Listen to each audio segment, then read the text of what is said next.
Alleluia, Alleluia, Alleluia, Alleluia.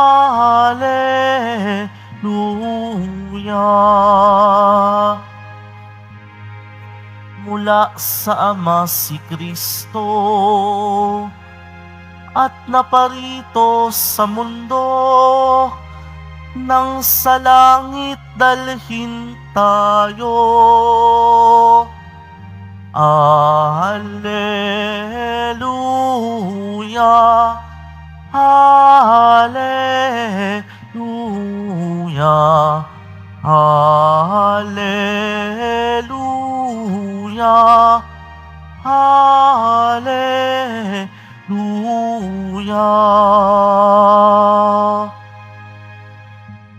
Sumainyo ang Panginoon. At sumaiyo rin.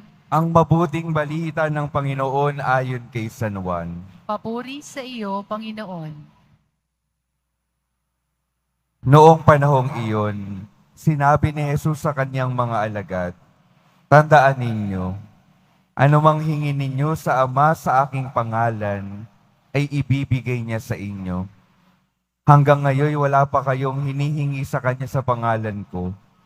Humingi kayo at kayo'y tatanggap upang malubos ang inyong kagalakan. Ang mga ito'y sinabi ko sa inyo ng patalinghaga. Subalit darating ang panahon na hindi na ako magsasalita sa inyo ng gayon.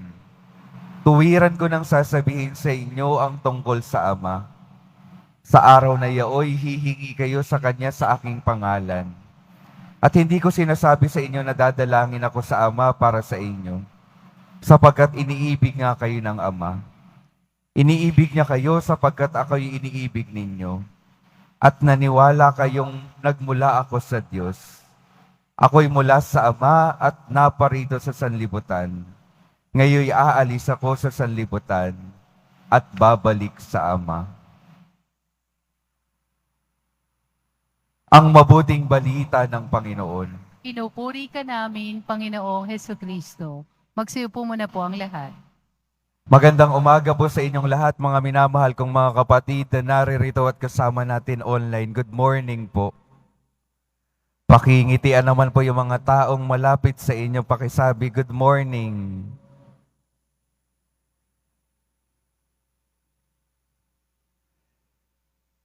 Ano po yung magpapaganda lalo ng ating umaga? Yung magpapaganda po lalo ng ating umaga, ng ating araw, ay yung mensahe po ng ating Panginoon sa Ebanghelyo. Ano po ba yung ginagawa ng ating Panginoong Hesus na tinuturo niya sa ating mga alagad na napakinggan natin sa Ebanghelyo at tinuturo niya sa atin sa ngayon?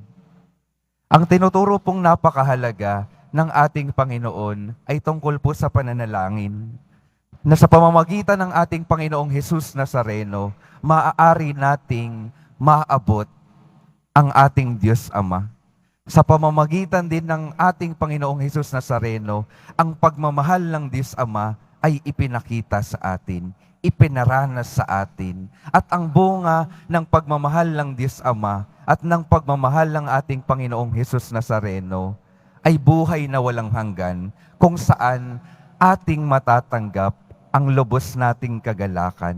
Yun po yung napakahalagang biyaya na ipinapahayag sa atin ng Diyos sa araw na ito. Nais niyang ibigay sa atin ang lubos na kagalakan. Kaya niya ipinadala ang ating Panginoon para ating malaman ang daan patungo sa Ama, ang daan patungo sa lubos na kagalakan. At sinasabi din ng ating Panginoon, hingin ninyo sa Ama sa ngalan ko ang anumang mga bagay upang matamo ninyo ang lubos ninyong kagalakan. Ano pong tinuturo sa atin nito? Tinuturo sa atin ng ating Panginoon na yung bunga ng ating mga paghingi sa ating Panginoon, ang bunga nito, ang nais ng Diyos na maging bunga nito, ay ang ating lubos na kagalakan. Kaya dapat nating maintindihan na may iba't ibang paraan ng pagsagot ang ating Diyos sa ating mga panalangin para tunay nating matanggap ang lubos na kagalakan. Ang unang pagsagot ng Diyos sa ating panalangin ay oo agad. Oo agad kung yung nais natin ay tugma agad sa nais ng Diyos. Ibibigay sa atin dahil alam ng Diyos at alam ng ating puso na ito'y magbibigay sa atin ng lubos na kagalakan. May ikalawang paraan po ng pagsagot ang Diyos sa ating mga panalangin. Ang pangalawang paraan po ay hindi. Hindi kapag yung nais ng Diyos ay hindi tugma sa nais natin. At yung nais natin, hindi magbibigay sa atin ng lubos na kagalakan. Kaya may mga pagkakataon na talagang hindi nangyayari yung ating mga ipinagdarasal. Kasi bakit? Baka naman kasi yung ating mga ipinagdarasal, hindi talaga makakabuti sa atin. Hindi makakabuti sa mga taong malalapit sa atin. Hindi magiging mabuti sa mga kapwa natin. Hindi ho ba kung minsan may pinagdadasal tayo, sana matisod itong taong ito. Kasi asar na ako dito.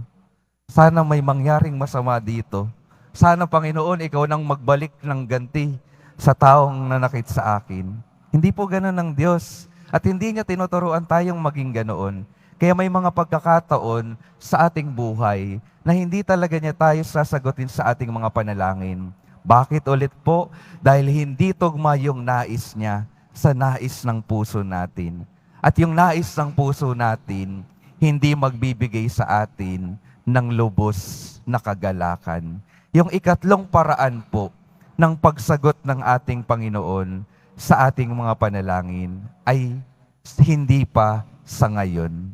Palagi po nating tandaan na may takdang panahon palagi ang ating Panginoon para sa pagsagot sa ating mga panalangin. Baka sa ngayon, hindi pa tayo handa. Kaya patuloy tayong maniwala at magtiwala sa takdang panahon na itinuturo sa atin ng Panginoon. Yung panahon ng paghihintay, panahon para palaguin pa yung ating pagtitiwala sa Diyos na nakakaalam ng lahat ng bagay, na nakakaalam ng anong makakabuti sa atin sa tamang panahon na Kanyang itinakda sa ating buhay. Kaya mga minamahal kong mga kapatid, sa lahat ng paraan ng pagsagot ng Diyos, ang tanging dahilan nito ay para sa ating lubos na kagalakan. Kaya anong itinuturo pa sa atin ngayon? Patuloy nating hingin ang grasya ng Panginoon para yung ating mga panalangin maging ayon sa kagustuhan at nais ng Panginoon upang tunay nating martamo ang lubos na kagalakan para sa ating mga buhay at sa buhay ng mga taong ating mga minamahal. Ito po ang nais ng Diyos, makamit natin ang lubos na kagalakan. Kaya ito po yung patuloy nating ipagdasal, maging maliwanag nawa sa aking buhay, yung magbibigay sa akin ng tunay na kagalakan. At nawa matanggap ko yung paraan ng pagsagot ng Diyos sa aking mga panalangin, ngayon at sa araw-araw ng aking mga buhay. Amen.